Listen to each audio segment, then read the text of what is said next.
Connaissez mieux votre Bible et vivez plus intensément avec Dieu. Bonjour, je suis Éric Babeuf. Je vous souhaite la bienvenue sur Libratse Academy.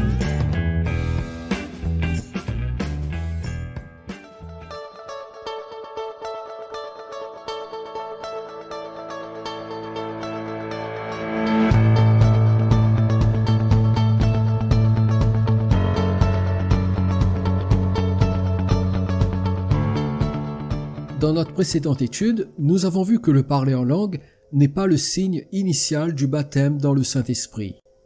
Il est important de souligner une fois encore que le baptême de l'Esprit n'est pas une expérience personnelle reproductible qui s'accompagne d'un signe tangible, mais que c'est un événement unique dans l'histoire, au même titre que la résurrection de Jésus, et dont les effets sont appliqués au moment de la conversion d'un individu.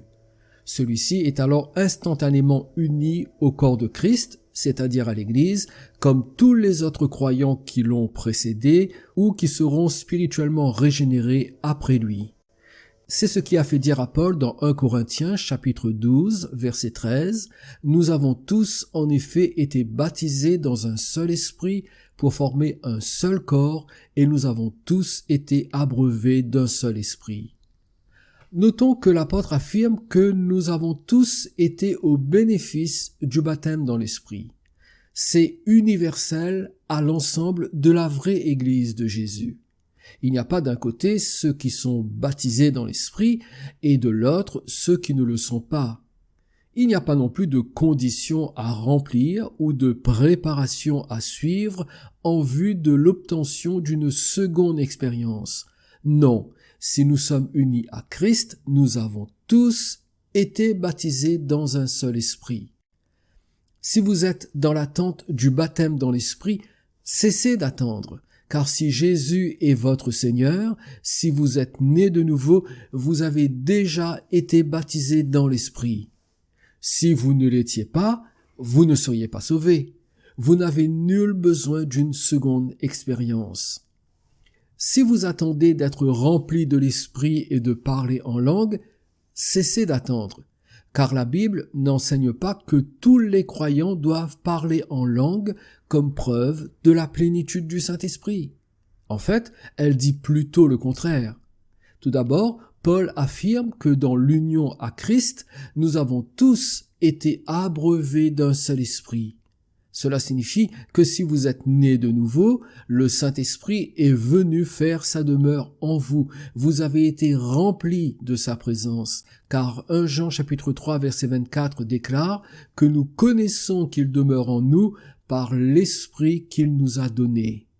Ensuite, l'apôtre Paul demande dans 1 Corinthiens chapitre 12 verset 30, « Tous parlent-ils en langue ?» Sous-entendant que la réponse est « Non, tous ne parlent pas en langue ». J'ai connu de nombreux croyants qui se sentaient inférieurs parce qu'ils ne parlaient pas en langue et qui pensaient qu'il y avait un obstacle en eux qui empêchait le Saint-Esprit de les remplir. Que tous les disciples de Jésus sachent qu'il ne leur manque rien s'ils ne parlent pas en langue.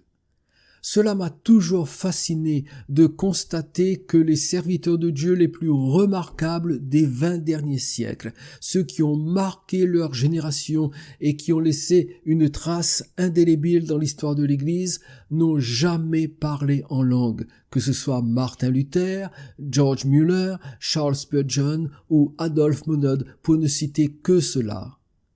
Nous n'avons nul besoin de parler en langue pour donner plus de substance à notre spiritualité. Le parler en langue ne fait pas d'un individu un chrétien mieux équipé que ceux qui ne parlent pas en langue. Mais il est temps à présent de nous intéresser à la nature du parler en langue.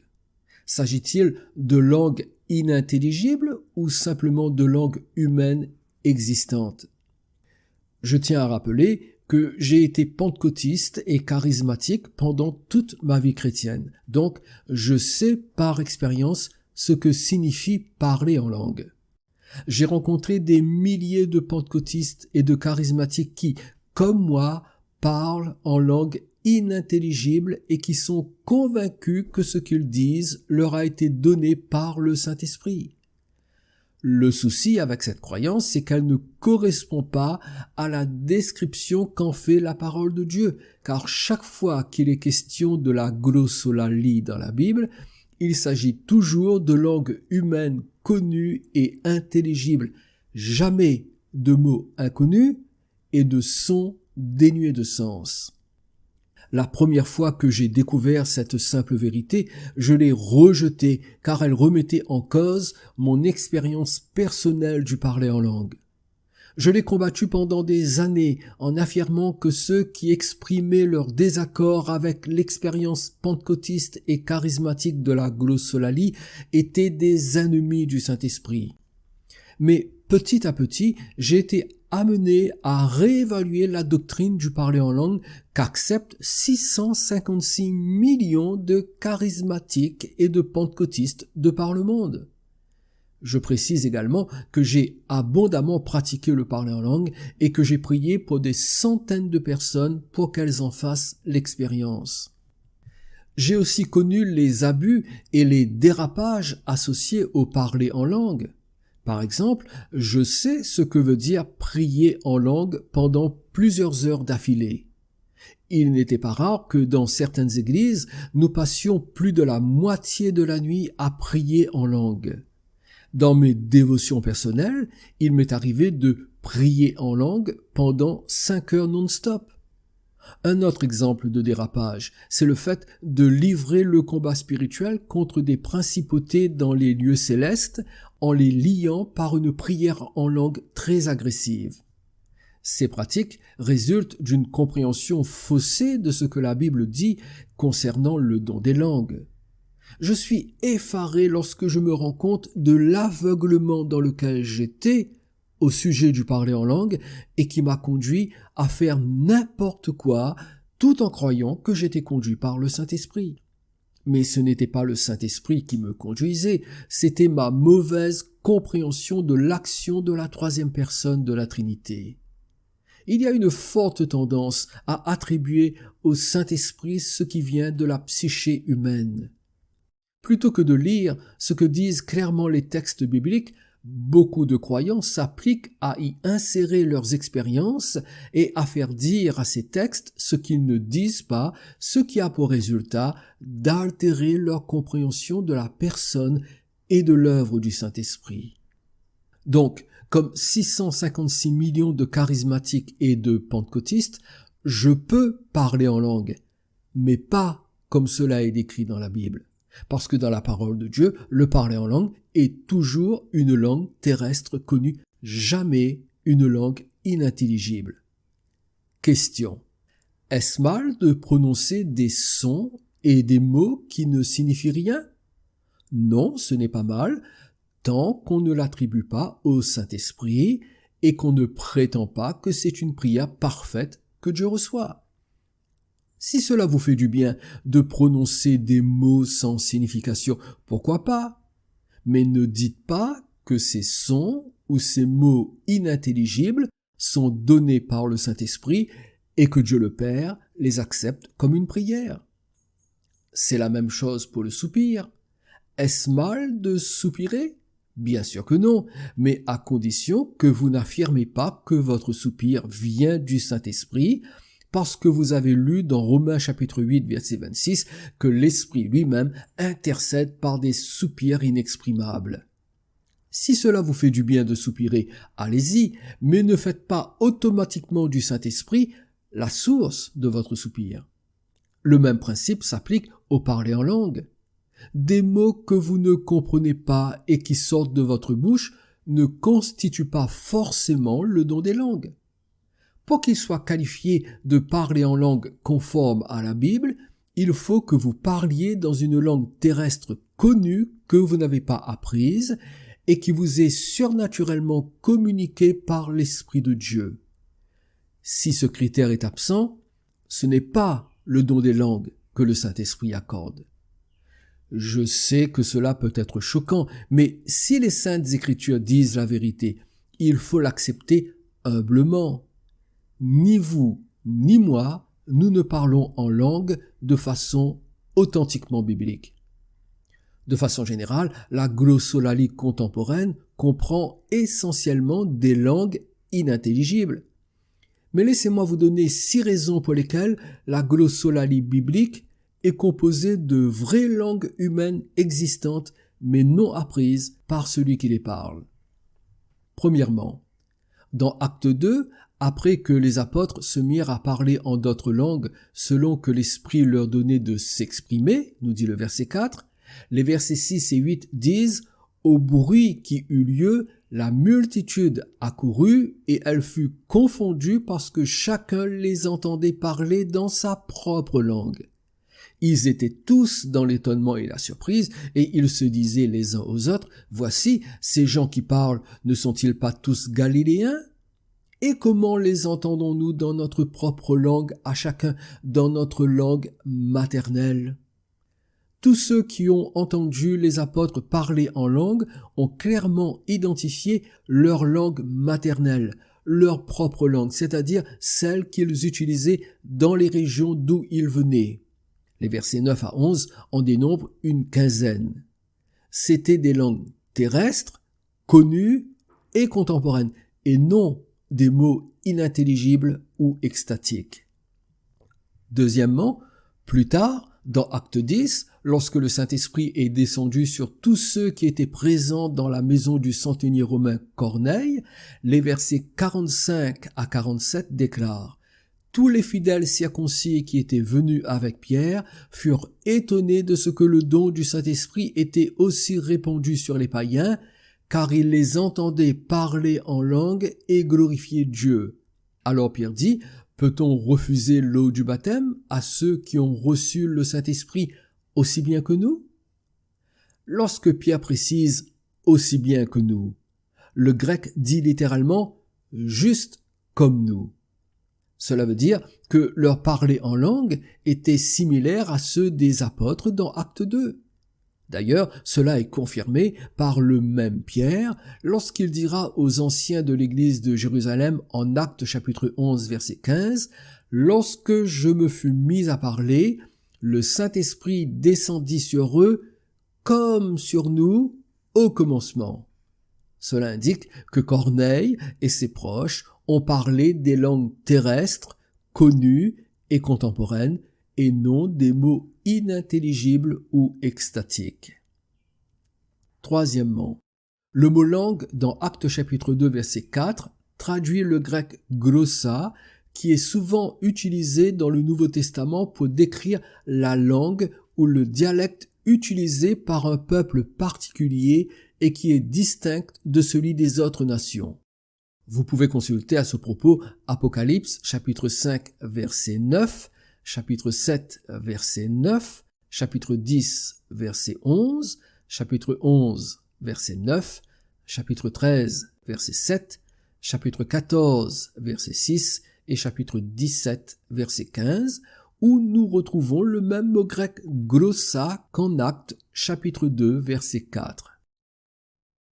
Quatrièmement, l'adjectif autre dans Actes chapitre 2 verset 4 signifie littéralement un autre d'un genre différent. Ce qui veut dire que les langues parlées par les apôtres, après avoir été remplies du Saint-Esprit, étaient de vraies langues humaines, mais différentes de celles qu'ils avaient l'habitude de parler au quotidien. Nous dirions aujourd'hui des langues étrangères.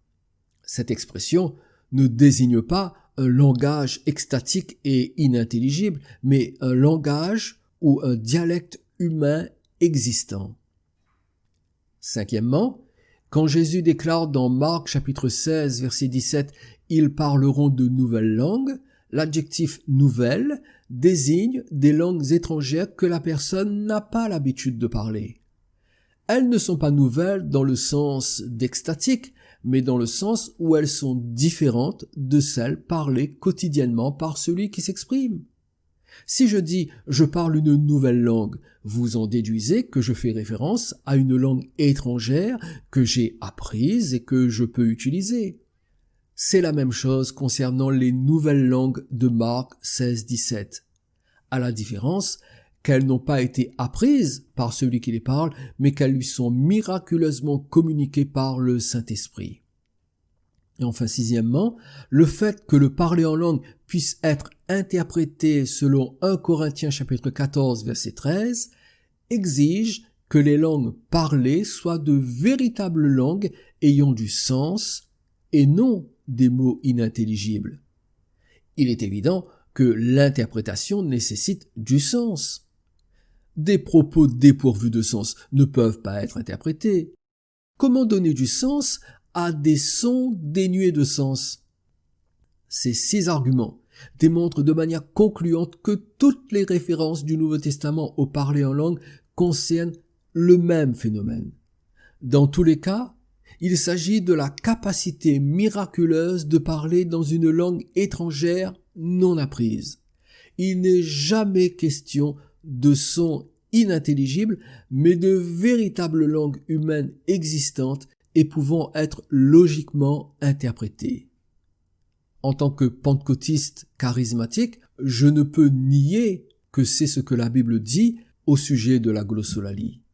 Cela va à l'encontre de tout ce que j'ai appris, enseigné et pratiqué pendant 4 décennies.